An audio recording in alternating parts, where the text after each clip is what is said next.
ይቀላል፣ እኛ ብንፈርስ ይቀላል። እናንተ ደንቆሮ ናችሁ ፖለቲከኞች። ለምንድነው ቆይ ወጣቱ የምታስጨርሱት?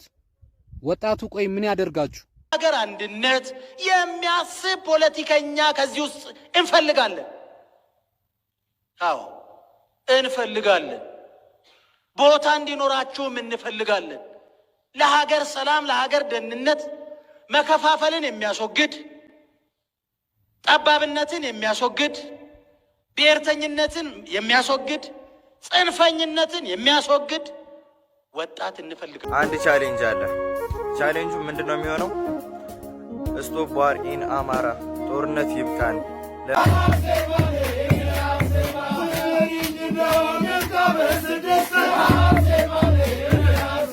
ሰላም ጤና ይስጥልኝ። እንዴት አላችሁ? በመላው ዓለም የምትገኙ እግዚአብሔር የተመሰገነ ይሁን። ወቅታዊ በሆኑ መረጃዎች ወደ እናንተ ተመልሼ መጥቻለሁ። ዛሬ እንግዲህ የምንመለከተው መስከረም 29 ላይ ዕለተ አርሴማ እንገኛለን። የአርሴማ በዓል እየተከበረ ነው። በዚህ በዓል እንግዲህ ምንድነው ምንን አስመልክቶ ነው የሚከበረው፣ ምን ተፈጠረ ሚለውን የምንመለከት ይሆናል። ሌላው ደግሞ እንግዲህ ሀገር ድንበርን የሚጠብቁ የኛው ወገኖች ዘመዶቻችን የሆኑ ወታደሮች ያስተላለፉት ጥብቅ መልእክት አለ፣ ያን እናያለን። ሰሞኑ እንግዲህ ከእስልምና እምነት ጋር ተያይዞ ሰፊ ነገሮች እየተካሄዱ ነውና እነዚህንና ሌሎች ነገሮች በስፋት የምንመለከትበት መርሃ ግብር ነው። እስከ ፍጻሜ አብራችሁን ቆዩ። ይህን ቪዲዮ ላይክ በማድረግ ቤቱንም ሰብስክራይብ በማድረግ እንድትጀምሩ እየጠየቅኩ እስቲ ሁለት እብዶችን ላሳያችሁ።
ለተከታተላችሁት ነው። መቼም እነዚህ ባህታዊ የሚመስሉት ኦርቶዶክሳዊ ናቸው፣ ትክክል ናቸው ብላችሁ እንደማትሞግቱኝ ተስፋ አደርጋለሁ።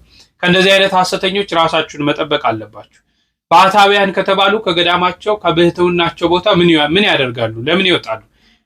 የኢትዮጵያ ኦርቶዶክስ ተዋሕዶ ቤተክርስቲያንም እንዲህ በየመንገዱ ድንጋይ እያስቀመጡ የሆነ ነገር እየተከሉ እንድታስተምር የተፈቀደላቸው ወይም ደግሞ እንዲህ አይነት የለም። ስርዓት ያላት ቤተክርስቲያን ለዘመናት አባቶቻችን ያስረከቡን በእንደዚህ አይነት መንገድ አይደለም። ባይዘወይ እንደዚህ አይነት ባህታውያን አሁን በቅርብ የመጡ ናቸው። ብዙም ጊዜ ራሱ አልፈጁም። በቅርብ መጥተው ታምር ለመፍጠር ገንዘብ ለመሰብሰብ የተለያዩ ነገሮችን ከገዳም በተለያየ መንገድ ሲባረሩ የሚያደርጉት ነገር ነው። እንዲህ አትሸወዱ፣ አትታለሉ። ማንም እየተነሳ ሊሸውደን አይገባም ማለት ነው። በጣም የታዘብኩት ከዚህ በፊትም ብየዋለሁ፣ ሁለት ነገር የአቡነ ሀብተ ማርያምን ተመልክታችሁ ከሆነ ቅዱሱን ስዕል እያንቀሳቀሱ ማለት ነው እያንቀሳቀሱ ቤተክርስቲያን የሌላትን ነገር ጭማሪ የሆኑ ነገሮችን ቴክኖሎጂ ድሮ ቴክኖሎጂ ያጣች ይመስል ቴክኖሎጂዎችን እየጨማመሩ በርካታ ነገሮችም ሰዎችም እያደረጉ ይገኛል። ቤተክርስቲያን የሚጨመር የሚቀንስ ነገር የላትም ማለት ነውና እንዲህ አይነት ነገሮችን አንታገስም። እንዲህ አይነት ነገሮች ላይ ጊዜያችሁን አታጥፉ። እንዲህ አይነት ነገሮችን ስታዩ ትክክል እንዳልሆነ መናገር አለባችሁ። ያም የፕሮቴስታንት እምነት ተከታዩም እንግዲህ ሁለቱም እርስ በርስ መጫጫው ነው። እብዶች ባይሆኑና ጤነኞች ቢሆኑማ አንዱ የአንዱን እምነት ያከብረና በስርዓት በወግ በባህሉ ባለበት የማስተማሪያ ቦታ ያስተምር ነበር። እሺ ወደ ሌላ ስናልፍ እንግዲህ በስክሪኑ ላይ እንደምትመለከቱት ሙጂብ ነው የተባለው ወንድማችን እንግዲህ የእስልምና እምነት ተከታይ ነው። ራስን ከጥቃት መጠበቅ ህገ መንግስታዊ ነው ይላል። እንግዲህ ጦርነት ያስፈልጋል እንደማለት ነው። እኔ እንደሚመስለኝ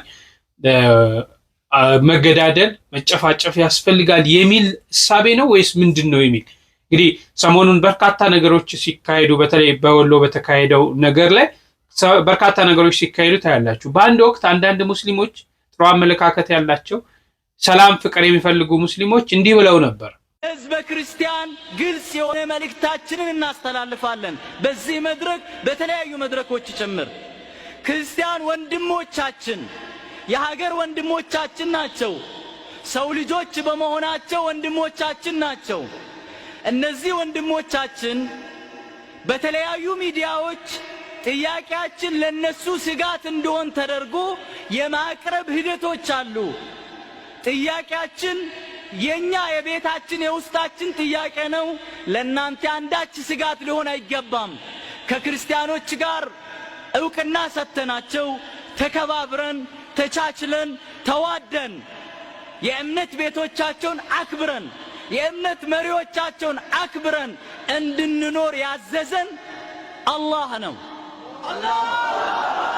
በቁርአንና በሐዲስ በግልጽ የተቀመጠ ነገር ነው። ስጋት ሊገባችሁ አይገባም። ለኢትዮጵያ ሰላም፣ ነጻነት፣ እድገት፣ ብልጽግና እንቆረቆራለን። ኢስላም የሰላም ሃይማኖት ነው። ሙስሊሞች ሰላማዊዎች ነን። እኛ ያነሳናቸው 3 ጥያቄዎች አንዳቸውም ከሕገ መንግስቱ በቀጥታም ይሁን በተዘዋዋሪ ያልወጡ ናቸው። በሀገራችንም በዓለማችንም ሰላም ይሰፍን ዘንድ ሁላችንም አሁን ከምናደርገው እንቅስቃሴ በተጨማሪና በዋናነት ዱዓ ማድረግ ይጠበቅብናል። ኢትዮጵያ ሙስሊሞች በእስላማዊ መንግስት እንተዳደራለን የሚል ጥያቄ ያነሳሉ የሚል የውሸት በሬ ወለድ ውንጀላዎች ስላሉ ፍላጎታችን ኢትዮጵያ በሃይማኖት ትተዳደር የሚል ህልምም የለንም። እውን አይደለም። ለምን? እኛ እኮ ኢትዮጵያ ውስጥ ያለን ዛሬ አልመጣንም። የኢትዮጵያን ታሪክ እናውቃለን። የኢትዮጵያን ነባራዊ ሁኔታ እናውቃለን። ኢትዮጵያ ወደፊት እንዴት መሆን እንዳለባት ደግሞ ከሌሎች ወገኖቻችን ጋር በጋራ የሆነ አቅጣጫ አለን። ከዛ ውጭ ግን ይህንን አስተሳሰብ አላችሁ ብሎ እኛን የሚሆን እጅሉ ስለሆኑ አለመሆናችን ህዝቡም እንዲያቅ ሌላውም ነን ሙስሊም ያልሆነ አካልም እንዲያቅ እንደተመለከታችሁት ነው። እንግዲህ እንዲህ አይነት ሐሳቦች ያላቸው የእስልምና እምነት ተከታዮች አሉ። በሰላም በፍቅር በአንድነት መኖር የሚፈልጉ ማለት ነው።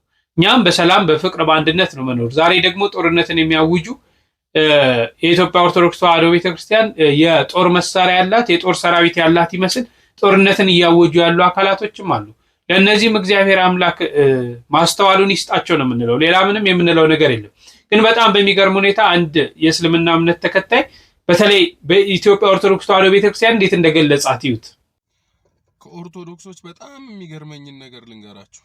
ወላሂ በጣም የሚገርመኝ ማለት ነው ከ100% 90% የሚሆነው ቤተክርስቲያን ስትሄዱ አጥሩ ላይ ወይ ከፈፉ ላይ የኢትዮጵያ ባንዲራ አለውና ማንም ሰው ወደ ቤተክርስቲያን ምእመኑ አማኙ ዱዓ ሊያደርግ ሊጸልይ ሲሄድ የሀገሩን ባንዲራ ያያል። እሱም ሲጸልይ ለሀገሩም ይጸልያል። ሀገሩን ባንዲራ ያያል፣ ሀገሩን ያስታውሳታልና በጣም የሚገርመኝ ነገር ነው እሱ እና የሆነ ደስ የሚል ነገር አለው። አዎ እኛ ሃይማኖታችን ይቺ ናት። በእውነት ዘወትር ስለ ሀገር ሰላም በሀገር ውስጥ ለሚኖሩ በዓለም ውስጥ ለሚኖሩ አማኝ ለሆኑም አማኝ ላልሆኑም ጸሎት የምታደርግ ሃይማኖት ናት። የፍቅር ሃይማኖት ናት። ሀገሯን የምትወድ ሃይማኖት ናት። ይቺ ሀገር እንዳትጠፋ ይቆርጣ የተነሳች በርካታ ተግባራትን የምትሰራ ሃይማኖት ናት።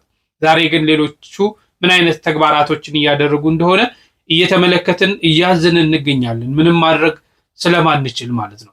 እሺ ዛሬ እንግዲህ የሰማዕቷ የቅድስት አርሴማ በዓል የሚከበርበት ዕለት ነው። በመጀመሪያ የሆኑ ዝማሬዎችን ልጋብዛችሁና ከዛ ከዝማሬ በኋላ ብፁዕ አቡነ ኤርሚያስ አንድ ያስተላለፉት መልእክት አለና እስቲ ስሙት።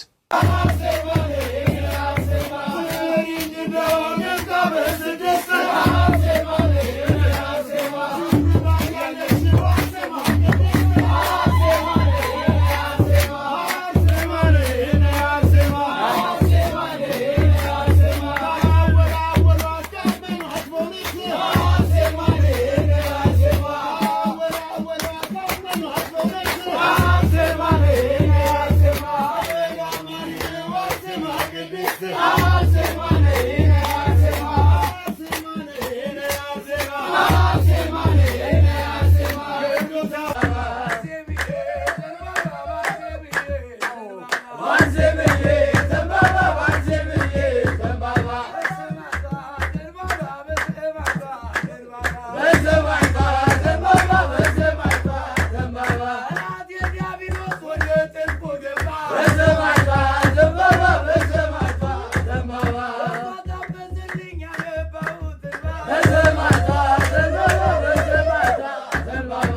አሁንኛ በቅጡ ሳናውቅ ዘማሪያን በቅጡ ሳናምን ማለት ነው።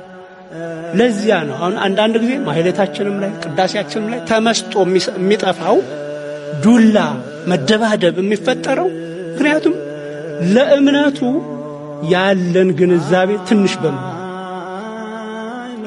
እንደ ዘፈን እንደ ሙዚቃ እያደረግነው ማህሌቱን እኔ ልበል የኔ ነው እንጂ አንተ ምንድነው በሚል ዱላ ይገጠማል። እንደምን መፈናከት አለ። ከትልቅ ሰው ፊት እንኳን ከትልቅ መሪ ፊት እንኳን እንደዚህ አይነት ነውር አይፈጸም።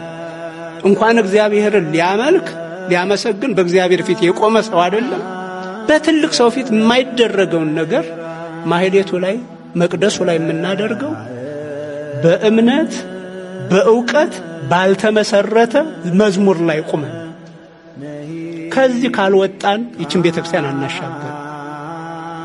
አሁን የሚያባንነው የሚሰርቀው በጣም ብዙ በሚዲያ እያያችሁ ነው። አሁን ብዙ ቄሶች ብዙ ቄስ ተብዬዎች ብዙ ዲያቆናት መነኮሳት ተብዬዎች ምን እንደሚሉ ቤተክርስቲያኗን ሳያውቋት ቤተክርስቲያኗን በቅጡ ሳያውቋት እንዴት እንደሚተቹ ስለ ቅዱሳን ያለንን ስለ ክርስቶስ ያለንን በትክክል ስላልተረዱ እንዲሁ አልፈው ስለነበረ የነሱ አለማወቅ ቤተክርስቲያኗ እንደማታውቅ ተደርጎ አስቆጠረብኝ። ስለዚህ መምህራኑ የትርጓሜ መምህራኑ የቴዎሎጂ ምሩቃኑ መገናኘት አለባችሁ። ጩኸቱን የምታስጠኑ ትኖራላችሁ፣ ትርጉሙን የሚያስጠኑ ጽንሰ ሐሳቡን የሚያስረዱ ሰዎች አብረው ጎን ለጎን ሊሄዱ ይገባል። የአብነት ትምህርት ቤትን እናደራጀው ካልን ይሄ ነው። አለበለዚያ እንደ ኬሚስትሪ ቢሸመድዱት ምን ያደርግልናል? እዩዋቸውማ መምህራኑ ተማሪዎቻቸውን ምንም ህይወት እኮ አይሆናቸውም። ህይወት ተኮር እኮ አልሆናቸውም። ምክንያት መጀመሪያ እምነቱን አላስተማርናቸውም። የእምነቱ ሰዎች የሚዘምሩትን ነው ሸምድዱ ያልናቸው አዚሙ ያልናቸው። የምትጨነቁትም ለዜማው ምልክት እንጂ ለመልእክቱ አይደለም። እናንተም ስታስተምሩ ምልክቷን ነው ጭረት፣ ድፋት፣ ድርሰት፣ ቁርጥ ወዘተ የምትሏቸው። ግን በዚያ መንገድ የምታዜሙት ዜማ መልእክቱ ምንድን ነው የሚለውን አትነግሯቸውም። እናንተም አልተነገራችሁም። የመጣንበትን እናውቀዋለን። ይሄ ግን እስከ መቼ መዝለቅ አለበት? ከዚህ አኳያ መቀናጀት ያስፈልገናል። አባት መኩራራት የለብንም። የትርጓሜ መምህር ቀጠርን ማለት የዕለቱን ወንጌል የመታውን ይምታ ብሎ ሰበከ ማለት አስተማረ ማለት አይደለም። ትርጓሜ መምህር ቀጥረን ማለት አይደለም። አሁን ህፃናቱ አሉ፣ ሽማግሌዎቹ አሉ፣ የተማረው አለ፣ ያልተማረው አለ። ያ ስብከት ማንን ታሳቢ እንደሚያደርግ አስቡት። ህፃናት አሉ፣ ምንም ፊደል ያልቆጠሩ አሉ። እስከ ፕሮፌሰርነት የደረሳችሁ ደግሞ ምሁራን አላችሁ። ማንኛችሁን ይሆን የሚመጥነው? በትክክል ሊቁ ማንን ታርጌት አድርጎ ያስተምር ይሆን? የለም፣ የመታውን ይምታ ነው። ለዘመሩልንም ዝማሬ መላእክትን ያሰማልን። የብፁዕ አባታችንም ቡራኬያቸው ይድረሰን። ትክክለኛ ነገርን ነው ያስተላለፉት። በእውነት በዚህ ላይ እንደው እኔ ሐሳብ አስተያየት ከምሰጥ በሰፊው እናንተ ሐሳብ አስተያየት እንድትሰጡ እየጋበዝኩኝ ብፁዕ አቡነ ናትናኤል ደግሞ እንደው የታሪክ አልባዎች አኑን ታሪክ እንደሌለን አኑን ብለው በሰፋ አድርገው ያስተምራሉ። ታሪክ አልባ ስለሆኑ እቺን ሀገርም ታሪክ አልባ ለማድረግ ትውልዱን ቀስ እያሉ ወኔውን እየሰለቡ ለታሪኩ ደንታቢስ እንዲሆን፣ ለሀገሩ ደንታቢስ እንዲሆን፣ ለሃይማኖቱ ደንታቢስ እንዲሆን እያደረጉ ነውና ልጆቼ ንቁ፣ በተለይ ወጣቶች አስቡበት፣ ሁሉም ቦታ ተገኙ። አዎ አይ ፖለቲካና ኮሬንቲን በሩቁ ነው የሚባለው ነገር አሁን እባካችሁ አይሰራም የምትሉ አይሰራም አይደል? አይሰራም እንዴ!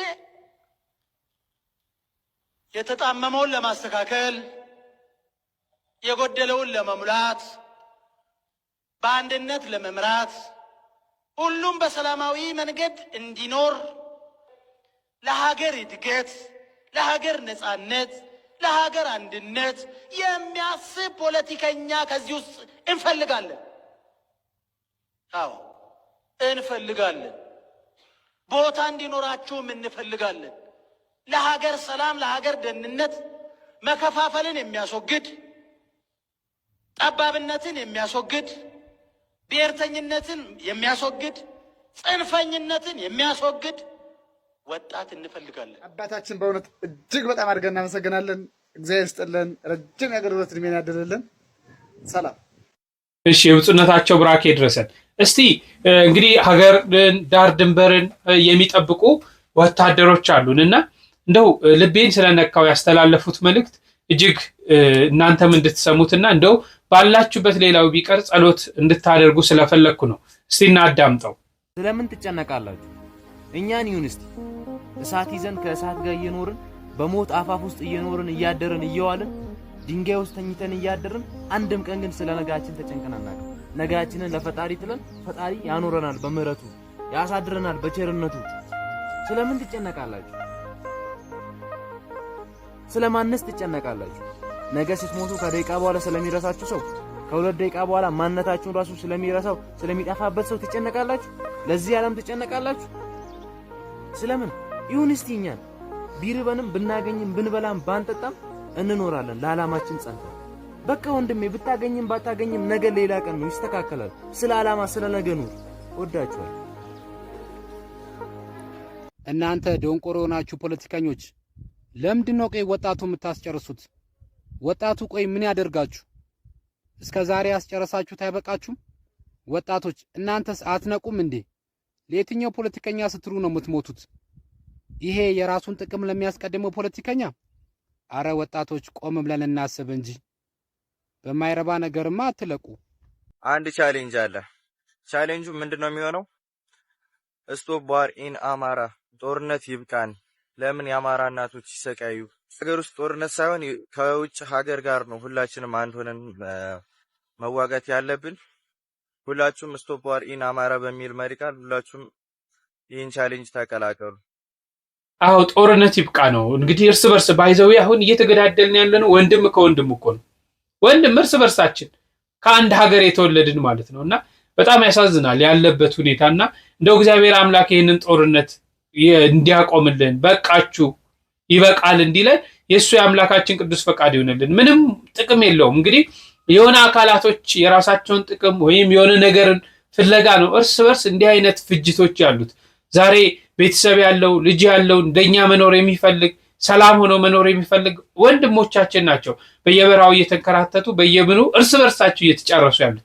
እኛ የጋራ ጠላት እንኳን የለንም እኮ ጠላቶቻችንን በጋራ በአንድነት ሆነን መውጋት ሲገባን እኛ ግን እርስ በርስ ወንድማማቾች እንደው እየተላለቅን ነውና እንደው ጦርነትን እግዚአብሔር አምላክ በዚህ በአዲሱ ዓመት እንዲያርቅልን፣ ሰላም እንዲሰፍን፣ ሰላም ሆኖ ሀገራችን ሰላም ሆና ለማየት እንድንበቃ በቻላችሁ አቅም በእውነት እግዚአብሔር ጸሎትን ይሰማልና የቅርባችንም አምላክ ነው፣ ሰሚ አምላክ ነውና እንደው ወደሱ ለጸሎት በቆማችሁ ጊዜ ሀገራችሁን እንድታስቡ በየበራው በየሜዳው ያሉ ደግሞ እህት ወንድሞቻችሁንም እንድታስቡ በልዑል እግዚአብሔር ስም ጠይቃችኋለሁ። እሺ ዛሬ የሰማዕቷ የቅድስት አርሴማ በዓል ለምን ምክንያት ነው የሚከበረው? በመጽሐፍ ቅዱስ አስጨፍነው ነው አፍሪካን ባሪያ ያደረጉት ነጮቹ። የዝና ፍለጋ ትንንሽ ልጆቻችን ራቁታቸውን መንገድ ላይ ቲክቶክ ለመስራት ርቃናቸውን ሲሄዱ ይታያል። የቲክቶክና የዩቲዩብ ፎርማት ስላልፈቀደላቸው ነው እንጂ ብልግናውን ሜዳ ላይ ይሰሩታል ብዬ ፈራለሁኝ። ዝነኛ ለመሆን ሰው ራሱን ጥሏል እና በጣም የሚያሳዝነው ይሄንን ነውር የሚሰሩት ደግሞ አንገታቸው ላይ ክር ያሰሩ ልጆቻችን ናቸው። ሁሉም ነው የሚጠላት ኦርቶዶክስን። ግዕዝ በጣም አያስፈልግም ተብሎ ተሰደበ ብለን ይከፋናል። ደስ እኮ ሊለን ያስፈልጋል። ምክንያቱም እስቲ አንድ ነገር ልትገዙ ስትሄዱ የእንትን አለ ብላችሁ ብትጠይቁት የእንትኑ እኮ ብዙ ተፈላጊ አይደለም፣ ብራንድ ስለሆነ ነው እንጂ እኮ የቻይናው ከዛ የተሻለ ነው። ነጋዴውም ያብራራል ይሄን። አሁንም ባለው ዓለም ውስጥ ይሄን ይመስላል። ግዕዝን የሚያጣጥሉት የሌላቸው ሰዎች ናቸው። የሉሲፈርን ተንኮል፣ የኢሉሚናቲን አሰራር፣ የጨለማውን ዓለም ጉዞ ምሁራኑ በጣም ስለነቁና ስላወቁ ማምለጫውን እያሰቡበት ይገኛሉ። አይታችሁ ከሆነ በርካታ ነጮች ከመስቀሉ ጋር ያላቸውን ውህደት እያጠናከሩ ነው። ጊዜው የማምለጥ ጊዜ ነው። መከራ ሲመጣ በሮንግ ወይ ተተርጉሞ ወደ ቤተ ገባይን ጥቅስ የማይናገረው አልነበረም። የኮሮና ሰሞን ቤታችን ለመቀመጥ ብለን ነው ያን ያደረግነው እንጂ ወደ ቤትህ ግባ የሚለው ቃል ወደ እግዚአብሔር ቤት ግባ ነው። መንፈሳዊነት በኮሪደር ልማት አይፈርስም፣ በመልሶ ማልማት አይነሳም። ማንም ሰው ተዋህዶነትን ከኛ ላይ አያነሳውም። እኛ ግን በራሳችን ፍላጎት እናወጣውና ባዶ እንሆናለን። ስለ ዝሙት ስታስብ ሐሳብን ያወቀ ይመስል ይደረድርልሃል የምትፈልገውን። በዚያ ታመሻለህ፣ አዲክትር ትሆናለህ፣ ሳታውቀው ውስጡ ትኖርበታለህ። እዛው ትገባና አሁን ስሙን ልንናገረው የማንችለው ነገር ውስጥ አይንን ስገልጥ ታጠዋለህ። ነጮች ወደኛ ሀገር መጡ። መጽሐፍ ቅዱስ ይዘው ሲመጡ ሊሰብኩን ነው ብለን ደስ አለን። አይናችሁን ጨፍኑ እንጸልይ አሉን። እኛም አገኘን ጌታን ብለን አይናችንን ጨፈንን። ስንገልጠው ዋና ቦታውን ወረውት ቀኝ ገዢ ሆነው ባሪያዎች ያደረጉ። የትኛው ልጅ ነው ለወላጁ የሚታዘዘው? እርቃኑን ሰንሰለት ተሸክሞ ነውር እየተናገረ እንደምንም ብቻ ፌመስ ሊሆን ብሎ ሰይጣን ዝነኝነት በሚለው ሐሳብ ወደ ውስጥ ገብቶ በክፉ ብቻ ዓለም ሁሉ ዝነኛ ለመሆን ቆሻሻ ቦታ ሰልፍ ይዟል። ገና ስላበራበት ስላናገረው ፊቱ በርቶ ሙሴ ተሸፈንልን፣ እግዚአብሔርን ፊት አይተሃል፣ እግዚአብሔርን አናግረሃልና አልቻለም ልናይ ምእመናን ያሉትን ማርያም በማህፀኗ ተሸክመዋለች። የእሷ ክብር ምን ይረቅ ምን ይደንቅ። መስከረም 29 ደረሰ የምንባረክበት የምንቀደስበት ብዙ በረከትን የምናገኝበት ታላቁ የሰማዕቷ እናታችን ክብረ በዓል ደረሰ። ይህችን የመንፈስ ግርማ የጋረዳት ቁመቷ እንደ ዘንባባ የረዘመ ውበቷና ደምግባቷ ገነት ውስጥ እንደሚበቅለው እንደ ሮማን ፍሬ የሆነላት ስሟ ሲጠራ ሲኦል የምትናወጥላት አጋንንት እንደ ትቢያ የሚበተኑላት ስሟን ለጠራ በቃል ኪዳኗ ለተማጸነ ዝክሯን ለዘከረና በዓሏን ላከበረ ሰው ርስተ መንግሥተ ሰማያትን የምታወርስና በጠሯት ጊዜ ከአውሎ ንፋስ ፈጥና የምትደርስ በቃል ኪዳኗ ከመከራ ሥጋ ከመከራ ነፍስ የምትሰውር ታላቅ ቅድስት ናት። በመንግሥተ ሰማያት ስሟ ታላቅ የሆነ በምግባርና በሃይማኖት በሥጋዊ ውበትም ቢሆን በውስጥም በውጭም ያጌጠች የመግረፊያ አለንጎች ሥጋዋን ማሳመም የማይችሉ ሊገሏት የተላኩ አውሬዎች ነጣቂ አናብስትና አናብርት የእግሯን ትቢያ የላሱላት ተጨንቀው ተቸግረው ስሟን ለጠሯት ከአውሎ ንፋስ ፈጥና የምትደርሰው ጻድቅ ባህታዊት ድንግል ምስክር እናታችን ቅድስት አርሴማ ነገ መስከረም 29 ሰማዕትነትን የተቀበለችበት የሰማዕትነት የዕረፍት በዓሏ ነው። አደራ ይህንን ቪዲዮ በደንብ አድርጋችሁ ኮፒ ሊንክ በማድረግ ለሁሉም ሰው እንዲዳረስ አድርጉልኝ። አዎ ቪዲዮዎቹ ሰሞኑን እየታዩ ስላልሆነ በደንብ አድርጋችሁ ኮፒ ሊንክ አድርጉልኝ። ለቤቱ አዲስ የሆናችሁ ፎሎ ማድረግ እንዳይረሳ። እናታችን ሰማዕቷ ቅድስት አርሴማ ድንግል ይህችን እናት ይህችን ሰማዕት በምን እንመስላታለን? እርሷ በአድማስ ላይ ተቀምጦ እንደሚያበራ ዕንቁ ናትና ክብሯ ልዕልናዋ እጅግ በጣም ብዙ ነው። በእኔ በኃጢአተኛውና በወራዳው አንደበት ተነግሮ ሊያልቅ አይችልም። ጌታችን እንዳለው በተራራ ላይ ያለች ከተማ ልትሰወር ልትደበቅ አይቻላትምና የእናታችን የቅድስት አርሴማም ክብሯ እንደዚያው ነው። ይህ ቀረሽ የማይሏት ውብ ድንግል ኃያል ሰማዕት ባህታዊት ቅድስት አርሴማ ናት። ነገሥታትና መኳንንት ውበቷን አይተው መታገስና መቋቋም የማይቻላቸው ይህች ቅድስት የአርማንያው ንጉሥ ድርጣድስ ላግባሽ ባላት ጊዜ እንኳን እኔ የክርስቶስ ሙሽራ ነኝ ብላ ያሳፈረች ቅድስት ናት። ንጉሡ ድርጣድስ አልሳካል ቢለውና በአደባባይ በግድ ሊያገባት ቢሞክር እጁን ጠምዝዛ በሕዝብና በአደባባይ ፊት በደረቱ ጥላ ያሳፈረች ቅድስት ናት። በዚህም የተነሳ ንጉሡ ድርጣድስ ስላአፈረ አስገረፋት፣ አሰቃያት። መጨረሻ ላይም ዓይኗን አስወጣ። በዚያም ሰዓት ስም አጠራሯ የከበረና የተመሰገነ እናታችን ቅድስተ ቅዱሳን ቅድስት ድንግል ማርያም ከሰማይ ሰማያት ወርዳ የብርሃን ዓይንን ተክላላታለች። ንጉሡ ግን በዚህ አላበቃም። ደናግላን እህቶቿና ወንድሞቿን ወስዶ አንገታቸውን አሰየፋቸው። በመጨረሻም የእናታችን የቅድስት አርሴማ የመንፈስ እናቷን እናታችን ቅድስት አጋታን ወስዶ በአንገቷ ገመድ አስገብቶ በማንጠልጠል ጽኑ ስቃይን በማሰቃየት እሺ እንድትለው ማስደረግም ፈልጎ ነበር። እናታችን ቅድስት አጋታ እምቢ ባለችውን ጊዜ ጡቷን እያስቆረጠ ከታችም እሳት እያነደደ ካሰቃያት በኋላ አንገቷንም አሰይፏታል። ዋናው ነገር ያለ እዚህ ላይ ነው። በደንብ ልብ አድርጋችሁ አዳምጡኝ። እናታችን ቅድስት አርሴማን እናታችን ቅድስት አጋታንና ሌሎቹንም ቅዱሳን ደናግሎችን ጨምሮ ለዚህ ክብርና ሰማዕትነት ያበቃቸው እኮ የእናታችን የቅድስት አርሴማ ድንግል ታላቅ ወንድም አቡነ ጎርጎርዮስ ዘአርማንያ ነው። ወገኖቼ እጅግ በጣም ይገርማል እኮ በዜና ሰማዕታት ላይ ተጽፎ እንደሚገኘው ይሄ የቅድስት አርሴማ ታላቅ ወንድም አቡነ ጎርጎርዮስ በዚያ ዘመን 3 ኃላፊነቶች ነበሩበት። አዎ፣ አንደኛ ቅድስት አርሴማን ጨምሮ ደናግሉን ማጽናት፣ ሁለተኛ ደግሞ የክህደትና የመከራ ዘመን ነውና ቅድስት ቤተክርስቲያንን ማስጠበቅ፣ ሶስተኛው ደግሞ ለሚመጣው መከራ ራሱን እህቱንና ደናግላኑን በመንፈስ ማዘጋጀት ነበረበት። ታዲያ በዚህ ሰዓት ማህደረ ሰይጣን ዲዮቅልጥያኖስ እናታችን ቅድስት አርሴማን በውበቷ ተማርኮ እሷን ካላገባሁ ሲል አቡነ ጎርጎርዮስ እናታችን ቅድስት አርሴማን ጨምሮ 127 ደናግላንን ይዞ ወደ አርማንያ ተሰደደ። ታዲያ በአርማንያም በአንድ ገዳም ውስጥ ተጠልለው በጾምና በጸሎት ሲጋደሉ ከኖሩ በኋላ ረሃብ ፈጃቸው። ታዲያ የሚላስ የሚቀመስ ነገር ቢጠፋ ይሄ ኃላፊነት የታላቅ ወንድሟ የአቡነ ጎርጎርዮስ ነውና በንጉሱ በድርጣድስ ቤተመንግስት ውስጥ ሂዶ በባርነት ተቀጠረ። በመጨረሻም በታወቀበት ጊዜ በህዝብ መጸዳጃ ሽንት ቤት ውስጥ ወስደው ከነህይወቱ ቀብረውታል።